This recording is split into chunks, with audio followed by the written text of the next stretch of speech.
Hello friends, എല്ലാവർക്കും നമസ്കാരം. നമ്മുടെ ഇഷ്ടപരമ്പരയുടെ വരാൻ പോകുന്ന വിശേഷങ്ങളിലേക്ക് ഏവർക്കും സ്വാഗതം. എല്ലാവർക്കും നല്ലൊരു ദിവസമാകട്ടെ എന്ന് ആശംസിച്ചുകൊണ്ട് തന്നെ നമുക്ക് വിശേഷങ്ങളിലേക്ക് കടക്കാട്ടോ. സംഭവബഹുലമായ മുഹൂർത്തങ്ങളാണ് നമ്മുടെ ഇഷ്ടപരമ്പരയിൽ ഇനി വരാനിരിക്കുന്നത്. മീനാക്ഷിക്ക് ഒരു പരീക്ഷണ ഘട്ടം എന്ന് തന്നെ പറയാം. ഓഫീസ് മുഴുവനും മീനാക്ഷിയുടെ ശത്രുക്കളാണ്. എങ്ങനെയെങ്കിലും മീനാക്ഷിയെ ഒതുക്കാനായിട്ട് കാത്തു നിൽക്കുന്ന പലരുമാണ് അവിടെയുള്ളത്. അവർക്കെല്ലാവർക്കും വീണ് കിട്ടിയിരിക്കുന്ന ഒരു അവസരം തന്നെയാണ് മീനാക്ഷിക്ക് 25,000 രൂപയുടെ ആവശ്യം വന്നത്, അവളുടെ PF നിന്നും അത് പാസ്സാക്കാൻ കഴിയാതെ ആയതും ഒക്കെ. അതായത് ഹരിലാൽ സാർ എന്ന് പറയുന്ന ആള് ലീവ് ആയതുകൊണ്ട് തന്നെ ട്രഷറിയിൽ നിന്ന് അവർക്ക് കാശെടുക്കാൻ പറ്റാതെ വരികയാണ്. ഇക്കാര്യങ്ങളൊക്കെ മീനാക്ഷി സഹപ്രവർത്തകയുമായിട്ട് സംസാരിക്കുന്നത് ഒളിഞ്ഞു നിന്ന് ശരത് എന്ന് പറയുന്ന സഹപ്രവർത്തകൻ കേൾക്കും. മംഗലത്തുകാരോട് അനുഭാവം കാണിക്കുന്ന ഒരു വ്യക്തിയാണല്ലോ ശരത്. അതുകൊണ്ട് തന്നെ ഈ കാര്യങ്ങളൊക്കെ കൃഷ്ണമംഗലത്തെ അച്യുതനെ വിളിച്ച് അറിയിക്കാൻ ശരത്ത് തീരുമാനിക്കുകയാണ്. അപ്പൊ അച്യുതനെ ഫോൺ വിളിക്കുമ്പം പെട്ടെന്ന് ചോദിക്കും, എന്താടോ, എന്താ കാര്യം, താനിപ്പം എന്തു പറയാനാ എന്നെ വിളിച്ചത് എന്നിങ്ങനെ ചോദിക്കാം. അതെ സാറേ, ഞാനൊരു അത്യാവശ്യ കാര്യം പറയാനാ വിളിച്ചത്. നമുക്ക് പറ്റിയൊരു അവസരം വന്നു പെട്ടിട്ടുണ്ട്. നമുക്ക് പറ്റിയൊരു അവസരമോ? താൻ എന്താ പറഞ്ഞു വരുന്നത്? ആ മീനാക്ഷിക്ക് എന്തെങ്കിലും പണി കൊടുക്കാനുള്ള അവസരത്തെ പറ്റിയാണോ പറയുന്നത്? അതെ സാറേ, അവക്കിട്ട് പണിയാൻ പറ്റിയൊരു അവസരം തന്നെ നമുക്ക് വന്നു പെട്ടിട്ടുണ്ട്. അവക്ക് അത്യാവശ്യമായിട്ട് 25,000 രൂപയുടെ ആവശ്യമുണ്ടെന്ന് അവൾ പറയുന്നത് ഞാൻ കേട്ടതാ. ഇവിടെയാണെങ്കിൽ PF നിന്ന് ലോണൊക്കെ സാങ്ഷനാക്കി കൊടുക്കുന്ന ഹരിലാൽ സാർ ഇട്ടില്ലതാനും. അതുകൊണ്ട് തന്നെ നമുക്ക് എത്രയും വേഗം എന്തെങ്കിലും ചെയ്യാൻ പറ്റുമെങ്കിൽ അത് ഈ അവസരം വിനിയോഗിക്കുക തന്നെ വേണം എന്ന് പറയാം. ഓ, താൻ പറഞ്ഞു വരുന്നത് എനിക്ക് മനസ്സിലാകുന്നുണ്ട്. മീനാക്ഷിക്ക് 25,000 രൂപ ആവശ്യമുണ്ട്. അപ്പം നമുക്ക് അവളെ ഒന്ന് സഹായിച്ചാലോ എന്ന് അച്യുതൻ ചോദിക്കാം. സാർ എന്താ പറഞ്ഞു വരുന്നത്? ഞാൻ പറയുന്നത് പോലെയൊക്കെ താൻ ചെയ്യണം. ഇന്നത്തോടു കൂടി അവളുടെ അഹങ്കാരം തീർന്നു കിട്ടും.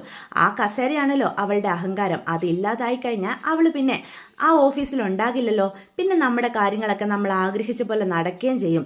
ഞാൻ പറയുന്ന രീതിയിൽ പ്രവർത്തിക്കുകയാണെങ്കിൽ തനിക്ക് നേട്ടം ഉണ്ടാകും എന്ന് തനിക്ക് അറിയാലോ അല്ലേ എന്ന് ചോദിക്കുകയാണ് കേട്ടോ. അതെനിക്ക് പിന്നെ അറിയാവുന്ന കാര്യമല്ലേ അച്യുതൻ സാറ്, എന്ത് പറഞ്ഞാലും അത് ഞാൻ ഏറ്റോളാം എന്ന് പറയാണ് കേട്ടോ. അങ്ങനെ അവർ രണ്ടുപേരും കൂടി പ്ലാനുകളൊക്കെ തയ്യാറാക്കുകയാണ് നമ്മുടെ മീനാക്ഷിയെ കൊടുക്കാനായിട്ട്. അപ്പം അച്യുതൻ ചോദിക്കുന്നുണ്ട്, തന്നെ കൂടാതെ നമ്മളോട് സഹകരിക്കുന്ന മറ്റാരെങ്കിലും തനിക്ക് വിശ്വസിക്കാൻ പറ്റുന്നുണ്ടോടോ എന്ന് ചോദിക്കാം. അതിന് പറ്റിയ ആളൊക്കെ എൻ്റെ കസ്റ്റഡിയിലുണ്ട്. സാർ ഈ പറഞ്ഞ കാര്യം ഞാൻ നടപ്പാക്കിക്കോളാം എന്ന് പറയാണ് കേട്ടോ.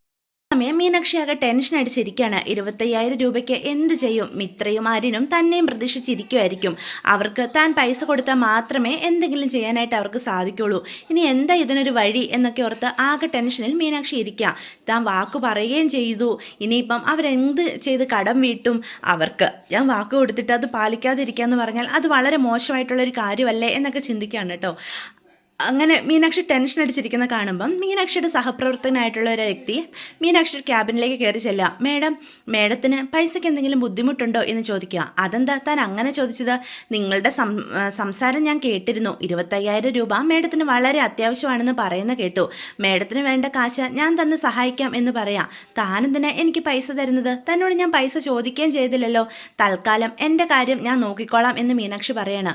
എന്താ മേഡം, നമ്മളെല്ലാവരും ഒരു ഓഫീസ് ജോലി ചെയ്യുന്നവരല്ലേ. പരസ്പരം ഒരു സഹായം ആവശ്യമുള്ളപ്പം അങ്ങോട്ടും ഇങ്ങോട്ടും നമ്മൾ വേണ്ടേ സഹായിക്കാൻ?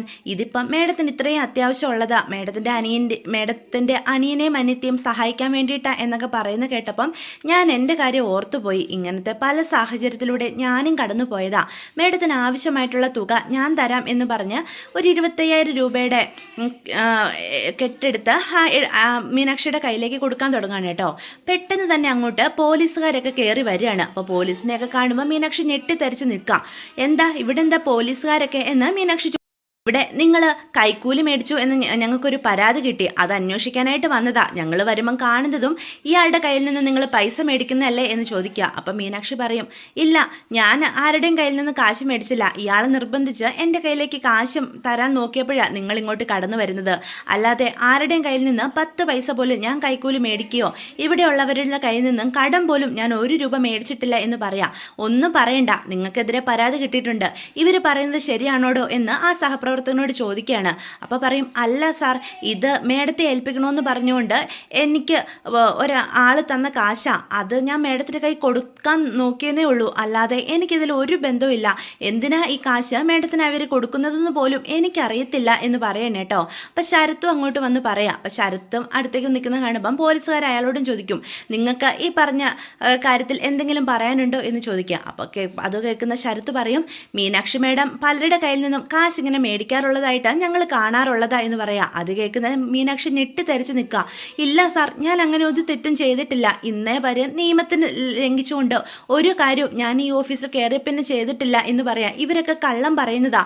ഇവർ പലതും ചെയ്യാൻ എന്നെ നിർബന്ധിച്ച് അതൊന്നും ചെയ്യാതെ ഇവർക്കൊക്കെ എതിരായിട്ട് നിന്നതുകൊണ്ടുള്ള പക പോക്കുക എന്ന് പറയാം. ഇനി നിങ്ങൾ ഒന്നും പറയണ്ട, സർക്കാർ ഓഫീസിലിരുന്ന് കൈക്കൂലി മേടിക്കുന്ന എത്ര വലിയ തെറ്റാണെന്ന് നിങ്ങൾക്ക് അറിയാവോ എന്ന് ചോദിച്ച് വനിതാ പോലീസുകാർ നമ്മുടെ മീനാക്ഷിയെ വിളിച്ചുകൊണ്ട് പോലീസ് സ്റ്റേഷനിലേക്ക് പോവാണ് കേട്ടോ. അപ്പോൾ ഇത് കണ്ടു കഴിയുമ്പം ശരത്തിനും അവരുടെ കൂടെ നിന്ന് എല്ലാവർക്കും സന്തോഷമാകുക. അപ്പം ശരത്ത് മനസ്സിൽ പറയും, നിന്റെ അഹങ്കാരം എന്തായിരുന്നടി, മുകളിലിരുന്ന ആൾക്കാരോടൊക്കെ നിനക്ക് പുച്ഛമല്ലായിരുന്നോ, ഇപ്പം എന്തായി, നിന്റെ ജോലി ഇനി നിനക്ക് നഷ്ടപ്പെടൂടി, ഈ ജോലി വെച്ചിട്ടുണ്ടല്ലേ നിന്റെ അഹങ്കാരം മുഴുവനും എന്നൊക്കെ മനസ്സ് ചിന്തിക്കുകയാണ് കേട്ടോ. അപ്പം ശരത്തിനൊപ്പം മീനാക്ഷിയെ കൊടുക്കാൻ കൂട്ടുനിന്ന ഓഫീസറും ശരത്തിനെ ഒന്ന് നോക്കി ചിരിക്കുകയാണ്. തങ്ങളുടെ പ്ലാൻ എല്ലാം സക്സസ് ആയല്ലോ എന്നുള്ള കാര്യം. ഇതേ സമയം ശരത്തിന് ഒരു ഫോൺ വരികയാണ് കേട്ടോ. മറ്റാരുമല്ല, കൃഷ്ണമംഗലത്ത് നിന്നും അച്യുതനാണ് വിളിക്കുന്നത്. എന്തായടോ, നമ്മൾ പ്ലാൻ ചെയ്ത പോലെ കാര്യങ്ങളൊക്കെ നടന്നില്ലേ? കൃത്യസമയത്ത് തന്നെ പോലീസുകാർ അവിടെ എത്തിയില്ലേ? എത്തി സാർ, എല്ലാം നമ്മൾ പ്ലാൻ ചെയ്യുന്നത് പോലെ തന്നെ നടന്നിട്ടുണ്ട്. മീനാക്ഷി അവളുടെ അഹങ്കാരം ഇതോടുകൂടി തീർന്നു. ഈ ഓഫീസിലെ അവരുടെ സേവനവും ഇതോടുകൂടി അവസാനിച്ചു. കൈക്കൂലി കേസിനല്ലേ പോലീസുകാർ പിടിച്ചോണ്ട് പോയിരിക്കുന്നത്. മിക്കവാറും അഴിയെണ്ണും. അവർക്കെതിരായിട്ട് ഇവിടെ നിന്ന് തന്നെ എല്ലാ സ്റ്റാഫുകളും മൊഴി പറയുകയും ചെയ്യും. അത്തരത്തിലുള്ള പ്രവൃത്തികളല്ലേ അവരുടെ ഭാഗത്തു നിന്നുണ്ടായിരിക്കുന്നേ എന്ന് പറയാം. ഇനി ഒരിക്കലും അവർ തലപൊക്കില്ല. സാറിനോ സാറിൻ്റെ കുടുംബത്തിലുള്ളവർക്കോ മുകളിൽ അവർ ഒരു ചോദ്യചിഹ്നമായിട്ട് വരികയുമില്ല എന്ന് പറയാം. അത് കേട്ടാൽ മതിയടോ, അവളെ ആ ഓഫീസിൽ നിന്നും എന്നേക്കുമായിട്ട് പറഞ്ഞയക്കണം. എനിക്കറിയാലോ, എൻ്റെ കൂടെ നിന്നിട്ടുള്ള ആരെയും ഞാൻ കൈവിടില്ലെന്ന്, തന്നെ വേണ്ടതുപോലെ ഞാൻ കണ്ടോളാം, താൻ ടെൻഷൻ അടിക്കാതിരിക്കുക എന്ന് പറഞ്ഞ് ഫോൺ വെക്കുകയാണ് കേട്ടോ. അപ്പോൾ അച്യുതൻ വളരെ സന്തോഷത്തോടു കൂടി നിൽക്കുന്ന കാണുമ്പം അനന്തൻ അങ്ങോട്ട് വരിക. എന്താ തനിക്ക് ഇത്ര സന്തോഷം എന്ന് ചോദിക്കുക. ഏട്ടാ, നമ്മുടെ ജീവിതത്തിലുണ്ടായ ഏറ്റവും വലിയ വെല്ലുവിളി ആയിരുന്നല്ലോ ആ ക്രഷർ യൂണിറ്റ് ഇടിച്ചു നിരത്തിയാലോ എന്നുള്ളത്. അത് ഇന്നത്തോടു കൂടി അവസാനിക്കുക. ആ മീനാക്ഷി അവളെ കൈക്കൂലി കേസിൽ പോലീസ് പിടിച്ചെന്നാണ് പറയുന്നത് കേട്ടത്. അവള് കൈക്കൂലി കേസിലോ? അങ്ങനെ വരാൻ വഴിയില്ലല്ലോ. അവള് ആരുടെ കയ്യിൽ നിന്നും 10 പൈസ പോലും കൈക്കൂലി മേടിക്കാത്തവളാണല്ലോ. മനുഷ്യരല്ലേ, അത്യാവശ്യം വന്നു കഴിഞ്ഞാൽ ആരാണെങ്കിലും കാലുമാരി പോകും. അവക്കും എന്തേലും അത്യാവശ്യം വന്നു കാണും, അതുകൊണ്ടാവും കാശ് മേടിച്ചത്. എന്തായാലും അവളുടെ ശല്യം ഇന്നത്തോടു കൂടി തീർന്നു. ഇനിയിപ്പം അവിടെ വരാൻ പോകുന്നവര് നമ്മുടെ ചൊൽപ്പടിക്ക് നിൽക്കുന്നവരെ ആകാൻ വഴിയുള്ളൂ. അതിനു വേണ്ടത് എന്താണെന്ന് വെച്ചാൽ ഞാൻ ചെയ്തോളാം. മന്ത്രിയെ കണ്ട് ഇന്ന് തന്നെ ഞാൻ അതിനെപ്പറ്റി ഒന്ന് സംസാരിക്കുന്നുണ്ട് എന്നും പറഞ്ഞ് അച്യുതന് വളരെ സന്തോഷത്തിലാണ് കേട്ടോ. അപ്പം അനന്തൻ ഇന്നിങ്ങനെ ചിന്തിച്ച് നിൽക്കുകയാണ്. മീനാക്ഷി കൈക്കൂലി കേസ് പിടിയിലായി എന്ന് അനന്തന് ചിന്തിക്കാനായിട്ട് സാധിക്കുന്നു പോലും ഇല്ല കേട്ടോ. ഇതേസമയം പോലീസ് സ്റ്റേഷനിലെത്തിയ നമ്മുടെ മീനാക്ഷിയുടെ അവസ്ഥ വളരെ പരിതാപകരമാണ്. പോലീസുകാരൊക്കെ ഒരു കുറ്റവാളിയെ പോലെ മീനാക്ഷിയോട് പെരുമാറുകയാണ്. അപ്പോൾ വീണ്ടും മീനാക്ഷി ചോദ്യം ചെയ്യുക, ആരാണ് കാശ് തന്നത്, എത്ര കാലമായിട്ട് ഇങ്ങനെ ചെയ്യുന്നുണ്ട് എന്നൊക്കെ ചോദ്യം ചെയ്യുകയാണ് കേട്ടോ. ഇതൊക്കെ കേൾക്കുമ്പോൾ മീനാക്ഷി അങ്ങ് തകർന്നു പോവുക. ഇല്ല സാർ, 1 രൂപ പോലും ആരുടെ കയ്യിൽ നിന്നും ഞാൻ കൈക്കൂലി മേടിച്ചിട്ടില്ല. ഇന്ന് തന്നെ അയാൾ എനിക്ക് നേരെ കാശ് നീട്ടിയതാ. എനിക്ക് വേണ്ടാന്ന് പറഞ്ഞ് സംസാരിച്ചുകൊണ്ട് നിന്നപ്പോഴാണ് നിങ്ങൾ അങ്ങോട്ട് കയറി വന്നത്. ഇത് എന്നെ കൊടുക്കാനായിട്ട് എൻ്റെ ശത്രുക്കൾ തന്നെ ചെയ്തതാണെന്ന് എനിക്കറിയാം. ഇതിൻ്റെ പിന്നിൽ ആരാണെന്ന് എനിക്ക് വ്യക്തമായിട്ടും അറിയാം എന്ന് പറഞ്ഞ് മീനാക്ഷി തൻ്റെ ഭാഗം ന്യായീകരിച്ച് സംസാരിക്കും കേട്ടോ. ഇത് കേൾക്കുമ്പം പോലീസുകാർക്ക് ദേഷ്യപ്പെടും. കൈക്കൂലി കേസ് പിടിച്ച് പോലീസ് സ്റ്റേഷനിൽ കൊണ്ടുവന്നിട്ടും അവളുടെ അഹങ്കാരം കണ്ടോ സാറേ എന്ന് തൻ്റെ മേലുദ്യോഗസ്ഥനെ നോക്കി ഒരു പോലീസുകാരൻ പറയൂ കേട്ടോ. അതെ, കൈക്കൂലി മേടിക്കുക എന്ന് പറഞ്ഞാൽ എത്ര വലിയ തെറ്റാണെന്ന് അറിയാവോ? എത്ര പേരുടെ സ്വപ്നമാണ് ഒരു സർക്കാർ ജോലി എന്നറിയാവോ? അത് കിട്ടിയിട്ടും കൈക്കൂലി മേടിച്ച് ജനങ്ങളെ ബുദ്ധിമുട്ടിക്കുന്ന നിന്നെപ്പോലെയുള്ളവരാ സർക്കാർ ജോലിക്കാരുടെ ശാപം തന്നെ എന്ന് പറയണം. സാർ, ഞാൻ എൻ്റെ ജോലിയിൽ ഇന്ന് വരെ സിൻസിയറായിട്ടേ നിന്നിട്ടുള്ളൂ. എൻ്റെ കൂടെ ജോലി ചെയ്യുന്ന ആരോട് വേണേലും ചോദിച്ചു നോക്കൂ, 1 രൂപ പോലും ഞാൻ കൈക്കൂലി മേടിച്ചിട്ടില്ല. ഓ, നിന്റെ കൂടെ നിന്ന് ജോലി ചെയ്യുന്നവർ തന്നെയല്ലേ നിനക്കെതിരെ ഇന്ന് സംസാരിച്ചത്? അതിൽ നിന്ന് തന്നെ മനസ്സിലാക്കാം നിനക്ക് എന്തുമാത്രം ശത്രുക്കൾ അവിടെ ഉണ്ടെന്ന്. എന്തായാലും നീ ചെയ്തു കൂട്ടിയതിനുള്ള ഫലം നിനക്ക് കിട്ടുക തന്നെ ചെയ്യും. ആ കസേരയിൽ ഇരുന്നുകൊണ്ട് തന്നെ കൈക്കൂലി മേടിക്കുക എത്ര വലിയ തെറ്റാണെന്ന് അറിയാലോ. ഇനി മോള് അഴിയെണ്ണും എന്ന് പറയാണ് കേട്ടോ. അപ്പോഴത്തേക്കും മീനാക്ഷിക്ക് ആകെ സങ്കടം വരികയാണ്. അപ്പോൾ അവിടെ നിന്ന് വനിതാ പോലീസുകാരൊക്കെ മീനാക്ഷിയെ വളരെ നികൃഷ്ട ജീവിയെ പോലെ നോക്കുകയാണ് കേട്ടോ. എന്തൊരു അഹങ്കാരമാ, കൈക്കൂലി മേടിച്ച് പോലീസ് സ്റ്റേഷനിൽ വന്നിട്ടും അവളുടെ അഹങ്കാരത്തിന് ഒരു കുറവുമില്ല. ഇവളെ പോലുള്ളവരാ നമ്മുടെ ഈ യൂണിഫോം പോലും ഒരു കളങ്കമാകുന്നത്. അവളെ പോലെ തന്നെ സർക്കാർ ജോലിക്കാരല്ലേ നമ്മളും, എന്നിട്ട് അവൾ ചെയ്തു കൂട്ടുന്നത് എന്താ എന്ന് പറയാം. ഇതൊക്കെ കേൾക്കുന്ന മീനാക്ഷിക്ക് സ്വയം ഭൂമി പിളർന്ന് താഴോട്ട് പോയാൽ മതി എന്ന് പോലും തോന്നുവാണ് കേട്ടോ. ഒരു തെറ്റും താൻ ചെയ്യാതെ തന്നെ ഇങ്ങനെ കുടുക്കിയത് കൃഷ്ണമംഗലത്തുള്ളവർ തന്നെയാകും എന്ന് മീനാക്ഷിക്ക് ഉറപ്പാണ്. അതേസമയം ആകാശിന്റെ വാക്കുകളും മീനാക്ഷിയുടെ മനസ്സിലേക്ക് വരിക. എന്ത് തറപ്രവൃത്തി ചെയ്തിട്ടാണെങ്കിലും തന്നെ ആ കസേരയിൽ നിന്ന് നീക്കം ചെയ്യുമെന്ന് ആകാശ് പറഞ്ഞതും ഒക്കെ മനസ്സിലേക്ക് വരിക. ശത്രുവാര് മിത്രമേത് എന്നറിയാതെ മീനാക്ഷി ആകെ തകർന്ന് തരിപ്പണമായിട്ട് നിൽക്കുകയാണ് കേട്ടോ. അപ്പം എന്തായാലും ഈ കാര്യങ്ങളൊക്കെ നമ്മുടെ ബാലനും അറിയാം. ബാലൻ ഈ കാര്യങ്ങൾ അറിയുമ്പം വിശ്വസിക്കാൻ കഴിയാതെ നിൽക്കുകയാണ്. കാരണം ഒരിക്കലും മീനാക്ഷി ഇങ്ങനൊരു തെറ്റ് ചെയ്യത്തില്ലെന്ന് ബാലൻ ഉറപ്പാണ്. അതുപോലെ ദേവമംഗലത്തുള്ള എല്ലാവരും അറിയാണ്. ഗോമതിയാണ് നെഞ്ച് കൈ വെച്ച് നിൽക്കുക. ഈശ്വര, എൻ്റെ മോള് ഒരിക്കലും അങ്ങനൊരു തെറ്റ് ചെയ്യില്ല ബാലേട്ട, അവളെ ആരോ കുടുക്കിയതാ, എന്തെങ്കിലും ചെയ്യ് ബാലേട്ട, എൻ്റെ മീനാക്ഷിനെ പുറത്തിറക്കുക എന്ന് പറയാണ് കേട്ടോ. അപ്പം ആകാശം ആകെ തകർന്ന് നിൽക്കുകയാണ് കേട്ടോ. താൻ മീനാക്ഷിയോട് എന്തൊക്കെയാണ് പറഞ്ഞത്, എന്ത് തറപ്രവൃത്തി ചെയ്തും അവളെ ഞാൻ ആ ജോലിയിൽ നിന്ന് മാറ്റിക്കുമെന്ന് പറഞ്ഞതല്ലേ, ഇപ്പം അതേ അവസ്ഥ അവൾക്ക് വന്നിരിക്കുന്നു. എൻ്റെ മീനുവിന് ഒന്നും സംഭവിക്കില്ല, ഇപ്പം തന്നെ ഞാൻ പോലീസ് സ്റ്റേഷനിലേക്ക് പോകുക എന്ന് പറഞ്ഞ് ആകാശ് പോകാൻ തുടങ്ങുക. അപ്പം ആരിനും ആകെ കുറ്റബോധം തോന്നുവാണ്. 25,000 രൂപയുടെ ആവശ്യം ഏടത്തിക്ക് ഉണ്ടായത് ഞാൻ കാരണമല്ലേ, എനിക്ക് വേണ്ടി ഇനി ഏടത്തി ഒരിക്കലുമില്ല, ഏടത്തി കൈക്കൂലിയൊന്നും മേടിക്കില്ല, ഇത് ഏടത്തിയെ ആരോ കുടുക്കിയതാ, 25,000 രൂപ ഏടത്തിക്ക് ആവശ്യമുണ്ടെന്ന് അറിയാവുന്ന ആരോ ഇതിന് പിന്നിൽ എന്ന് പറയാൻ കേട്ടോ. അപ്പം ഇത്രയും എന്ത് പറയണമെന്നറിയാതെ കുറ്റബോധത്തോടെ നിൽക്കുകയാണ് കേട്ടോ. ഇങ്ങനൊരു അവസ്ഥയിലേക്ക് അറിഞ്ഞോ അറിയാതെയോ മീനാക്ഷിയെ തള്ളിവിട്ടത് തങ്ങളാണെന്നൊരു ചിന്ത മിത്രയുടെയും ആര്യൻ്റെയും മനസ്സിലേക്ക് വരികയാണ്. അപ്പോൾ പെട്ടെന്ന് നമ്മുടെ ബാലനും ഇങ്ങനെ ചിന്തിക്കുക, അല്ല മീനാക്ഷിക്ക് പെട്ടെന്ന് 25,000 രൂപയുടെ ആവശ്യം വന്നത് എന്തിനാ, അവൾ പൈസയുടെ ആവശ്യമുണ്ടെന്ന് അറിയാവുന്ന ആരോ ആണ് അവളെ കൊടുക്കാനായിട്ട് നോക്കിയത് എന്ന് പറയാം. അപ്പോൾ പെട്ടെന്ന് ബാലൻ ചോദിക്കും, ഇനി നിങ്ങളെ സഹായിക്കാൻ വേണ്ടി വല്ലതും ആണോ മീനാക്ഷിക്ക് 25,000 രൂപയുടെ ആവശ്യം വന്നത് എന്ന് ചോദിക്കുക. അപ്പോൾ ആരും തല കുനിച്ച് നിൽക്കുക.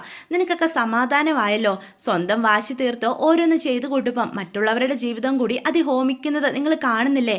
മീനാക്ഷി ആ കുട്ടി ഒരു തെറ്റും ചെയ്യത്തില്ലെന്ന് എനിക്ക് നല്ല വ്യക്തതയുണ്ട്. എൻ്റെ മക്കളെക്കാളും എനിക്ക് അവളെ വിശ്വാസമാണ്. പക്ഷേ 25,000 രൂപയുടെ ആവശ്യകതയിലേക്ക് അവളെ എത്തിച്ചത് നിങ്ങളാണ് എന്ന് ആര്യനോടും മിത്രയോടും പറയണം കേട്ടോ. അപ്പം അതിൻ്റെ മറുപടി ഇല്ലാതെ അവർ തല കുനിച്ച് നിൽക്കുക. അപ്പം ഗോമതി പറയും, നിങ്ങളിങ്ങനെ പരസ്പരം പഴിചാരാതെ എത്രയും വേഗം പോലീസ് സ്റ്റേഷനിലേക്ക് ചെല്ല്, മീനാക്ഷിയെ എങ്ങനെയെങ്കിലും രക്ഷപ്പെടുത്ത് എന്ന് പറയണം കേട്ടോ. അപ്പോൾ പെട്ടെന്ന് ബാലൻ പറയാം, അങ്ങനെ വെറുതെ നമ്മൾ കൈക്കൂലി കേസിൽ അറസ്റ്റിലായ ഒരു പ്രതിയെ വിട്ടു തരണമെന്ന് പറഞ്ഞ് ചെന്നാലൊന്നും മീനാക്ഷിയെ നമ്മളോടൊപ്പം വിടത്തില്ല. അതിന് തെളിവുകൾ വേണം. എത്രയും വേഗം മീനാക്ഷി തെറ്റുകാരിയല്ലെന്ന് നമ്മൾ തെളിയിക്കണം. അതിനെന്താ ചെയ്യേണ്ടതെന്ന് വെച്ചാൽ ചെയ്യുകയാണ് വേണ്ടത് എന്ന് പറയാം. അത് കേൾക്കുന്ന ആകാശം ആര്യനും ആനന്ദും ഒക്കെ ചിന്തിക്കുകയാണ്, അച്ഛാ ഇതിനിത്ര ആലോചിക്കാനൊന്നുമല്ല, ഇതിൻ്റെയൊക്കെ പിന്നിൽ ആ കൃഷ്ണമംഗലത്തുകാർ തന്നെയായിരിക്കും. അവർക്കല്ലാതെ മറ്റാർക്കാ നമ്മളോട് ഇത്രയും ദേഷ്യവും വൈരാഗ്യവും ഒക്കെ. അവരുടെ ആ ക്രഷർ യൂണിറ്റ് അവിടെ നടത്തിക്കാൻ മീനാക്ഷി അനുമതി നൽകിയില്ലല്ലോ, അതിനുള്ള പക പോക്കുന്നത് തന്നെ ഇത് എന്ന് പറയാണ് കേട്ടോ. അപ്പോൾ ബാലനും പറയും, അതെ എനിക്കും അങ്ങനെ തന്നെയാണ് തോന്നുന്നത്. അവസരം കിട്ടിയപ്പം മീനാക്ഷിയുടെ പിന്നിൽ നിന്ന് അടിച്ചത് അവർ തന്നെയായിരിക്കും. അപ്പോൾ ഇതിന് പിന്നിൽ അവരെ സഹായിക്കാൻ മീനാക്ഷിയുടെ ഓഫീസിൽ തന്നെ ആരൊക്കെയോ ഉണ്ട്. അതാരാണ് എന്താണെന്ന് നമ്മൾ മനസ്സിലാക്കിയെടുക്കണം എന്ന് പറയാൻ കേട്ടോ.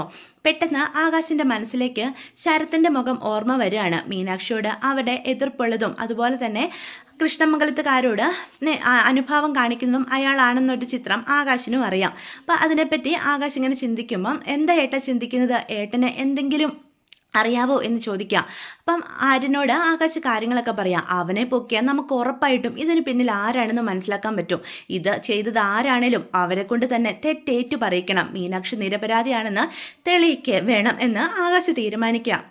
അങ്ങനെ ആര്യനും ആകാശും ആനന്ദും കൂടി ശരത്തിനെ തപ്പി ഇറങ്ങുകയാണ് കേട്ടോ. അവിടെ ചെന്ന് കഴിയുമ്പോഴത്തേക്കും ശരത്താണെങ്കിൽ ആദ്യം താൻ ചെയ്ത തെറ്റൊന്നും ഏറ്റു പറയത്തൊന്നുമില്ല. അവരുടെ മുന്നിൽ കിടന്ന് മീനാക്ഷിയെ ഒരുപാട് മോശമായിട്ട് ചിത്രീകരിക്കും. മേഡം കൈക്കൂലി മേടിച്ച് അറസ്റ്റിലായതിനെ എന്നോട് വന്ന് ഇവിടെ ദേഷ്യപ്പെട്ടിട്ട് ഒരു കാര്യമില്ല, ഞാൻ നിങ്ങളുടെ ഭാര്യയെ ഒന്നും ചെയ്തിട്ടില്ല എന്ന് ആകാശിനോട് പറയാം. അപ്പം ദേഷ്യം വരുന്ന ആകാശ് ശരത്തിനെ തല്ലും. ഒരു സർക്കാർ ഉദ്യോഗസ്ഥനെ ഇങ്ങനെ തല്ലിയാലുള്ള അവസ്ഥ നിനക്കൊക്കെ അറിയാവോ എന്നൊക്കെ ചോദിച്ചാൽ ഭീഷണിപ്പെടുത്തുകയൊക്കെ ചെയ്യും കേട്ടോ. പക്ഷെ ആനന്ദിൻ്റെയും ആര്യൻ്റെയും കൈക്കരുത്തിന് മുന്നിൽ ശരത്ത് മുട്ടുമടക്കുകയാണ്. സത്യാവസ്ഥകളെല്ലാം മണിമണിയായിട്ട് പറയാണ് കേട്ടോ.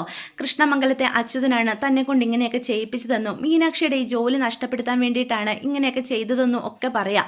അപ്പം ശരത്തിനെയും വലിച്ചുകൊണ്ട് കൂടെ നിന്ന് തെറ്റ് ചെയ്യാൻ ശരത്തിനോടൊപ്പം നിന്ന് ആ വ്യക്തിയെയും അവർ കൂടെ കൂട്ടുകയാണ്. നേരെ ബാലനും മക്കളും പോലീസ് സ്റ്റേഷനിലേക്ക് അവരെയായിട്ട് പോവുകയാണ്. അപ്പം മീനാക്ഷിക്ക് ആ വീട്ടിലുള്ളവരെ കാണുമ്പം തന്നെ സമാധാനമാവുക.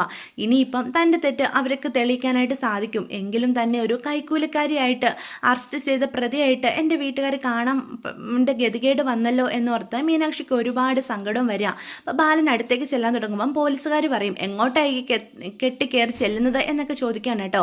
അപ്പോൾ ബാലനാണ് കാര്യങ്ങളൊക്കെ പറയാണ്. ഇത് എൻ്റെ മരുമോള, ഇവൾ ഒരു തെറ്റും ചെയ്തിട്ടില്ലെന്ന് എനിക്ക് നല്ല വിശ്വാസമുണ്ട്. തെറ്റ് ചെയ്തവരെ വേണ്ടേ സാറേ ശിക്ഷിക്കാൻ എന്ന് ചോദിക്കുക. അത് തെറ്റ് ശരിയൊക്കെ ആരാ ചെയ്തതെന്ന് പോലീസുകാരുണ്ട് ഇവിടെ കണ്ടുപിടിക്കാനായിട്ട്. നിങ്ങളുടെ സഹായം ഒന്നും ആവശ്യമില്ല എന്ന് പറയാം. അപ്പോൾ ഒരു വക്കീലിനെ ആയിട്ടാണ് കേട്ടോ ചെല്ലുന്നത്. ഇതിനു വേണ്ട നിയമ നടപടികളും അതിൻ്റെ വശങ്ങളും ഒക്കെ വക്കീൽ പറയാണ്. അങ്ങനെ തൻ്റെ ചെയ്ത തെറ്റുകളെല്ലാം ശരത്തിനെ കൊണ്ട് അവരെ ഏറ്റു പറയിപ്പിക്കുക. അത് കേൾക്കുമ്പം പോലീസുകാർക്ക് മനസ്സിലാകുകയാണ് മീനാക്ഷി ഒരു തെറ്റും ചെയ്തിട്ടില്ലെന്ന്. പക്ഷെ പോലീസുകാർ നമ്മുടെ ആര്യനെ, ആകാശിനെ, ആനന്ദിനെ വരട്ടുന്നുണ്ട്. ഒരു വ്യക്തിയെ ഇങ്ങനെ തല്ല് ചതയ്ക്കാനൊന്നും നിങ്ങൾക്ക് ആരും അനുമതി നൽകിയിട്ടില്ല എന്ന് പറയാണ്. സാർ, എൻ്റെ കുടുംബത്തിൽ കയറിയാ ഇവൻ കളിച്ചത്. അങ്ങനെയുള്ള ഇവനൊക്കെ സത്യാവസ്ഥ പറയണമെങ്കിൽ 2 തല്ലുക തന്നെ വേണം. ഈ കോമഡി സ്റ്റോർ ബാലൻ്റെ കുടുംബത്തെ തകർക്കാനായിട്ട് ആര് നോക്കിയാലും ഇത് തന്നെയായിരിക്കും അവൻ്റെ അവസ്ഥ. എൻ്റെ മോള് ഇന്ന് വരെ 1 രൂപ പോലും കൈക്കൂലി മേടിച്ചിട്ടില്ല. ഈ നിൽക്കുന്ന ആകാശ് ഇവളുടെ ഭർത്താവാ. ഇവന് കട തുടങ്ങാൻ വേണ്ടി പോലും അവൾ സാങ്ഷൻ കൊടുത്തിട്ടില്ല. എന്തുകൊണ്ടാണെന്ന് അറിയാവോ? അവൻ നൽകിയ ഡോക്യുമെന്റിൽ തെറ്റുകളുണ്ടെന്ന് കണ്ടതുകൊണ്ട്. അങ്ങനെ സ്വന്തം ഭർത്താവിനോട് പോലും ഒരു അഴിമതിക്കും തയ്യാറാകാത്ത ഇവള് മറ്റുള്ളവരുടെ കയ്യിൽ നിന്ന് കാശ് മേടിക്കുമെന്ന് സാറിന് തോന്നുന്നുണ്ടോ എന്ന് ചോദിക്കുകയാണ് കേട്ടോ. അപ്പോൾ ബാലൻ്റെ ആ ചോദ്യം കേൾക്കുമ്പം നമ്മുടെ മീനാക്ഷിക്ക് കണ്ണ് നിറയാണ്. അച്ഛൻ തന്നെ എന്തുമാത്രം മനസ്സിലാക്കിയിട്ടുണ്ട് എന്നും ഓർത്തുകൊണ്ട്. അങ്ങനെ മീനാക്ഷിയുടെ നിരപരാധിത്വമൊക്കെ ബാലൻ്റെ മക്കളും കൂടി തെളിയിക്കുന്നത് നമുക്ക് ഈ ആഴ്ചയിൽ കാണാനായിട്ട് സാധിക്കും കേട്ടോ. കൃഷ്ണമംഗലത്തുള്ളവർക്കും വേണ്ട മറുപടി അവർ കൊടുക്കുന്നുണ്ട്. അപ്പോൾ ഇതൊക്കെയാണ് ഈ ആഴ്ചത്തെ വിശേഷങ്ങൾ. വീഡിയോ ഇഷ്ടപ്പെട്ടുവെങ്കിൽ ചാനൽ സബ്സ്ക്രൈബ് ചെയ്യാൻ മറക്കരുത്, ലൈക്ക് ചെയ്യാനും മറക്കരുത്. നിങ്ങളുടെ അഭിപ്രായങ്ങൾ കമൻസ് വഴി എന്നെ അറിയിക്കാനും മറക്കരുത്. അപ്പോൾ എല്ലാവർക്കും ഗുഡ് ബൈ.